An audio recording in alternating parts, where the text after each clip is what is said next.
Hapa nyuma yangu kuna Portugese Chapel ambao ni gazetted historical site ya museum ya Kenya.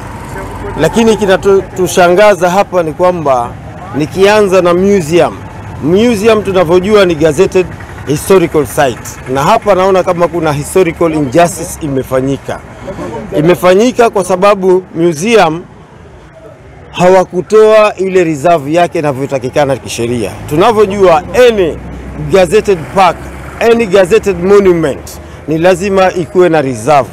Lakini ni kama museum kuna jambo fulani na hawa Chinese investors. Hawa ni foreign investors. Foreign investors wamelias na museum, na hii museum Aisha Jumwa ambaye ni waziri na ametoka hapa Kilifi County, tena alikuwa mbunge wa hapa Malindi, asimamie angalie haya maswala. Katika hii museum kuna kanisa hapa. Hili kanisa kuna waumini zaidi ya 1000 kila mwaka wanakuja kuomba. Historia imepotea, parking area imepotea.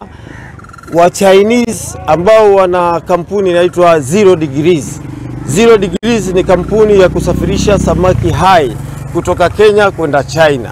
Sasa hawa wameanza kusambaa vibaya katika Kilifi County. Jeneza pale ikitaka kutoka, mtu amefariki, atatoka na wapi? Wewe Mng'aro, Ruto, Gachagua, hebu fikirieni haya mambo. Hao Chinese msiwape kipaumbele Kenya hii. Imekuwa sisi wa Kenya hatuwezi kupata haki zaidi kuliko foreigners hii. Aisha Jumwa, kumbuka hapa ndio ground tulikufanyia wewe campaign. Leo ground hiyo imepewa Mchina na anafanya vile anavyotaka, hatii sheria. Swala limeibuka la ujenzi karibu na monument ya Portugese Chapel. Sisi kama National Museums of Kenya tunajua ni nini kinaendelea hapo, na tushafanya sehemu yetu ya kuhakikisha kuwa mjengo unaoendelea uko kwenye private land.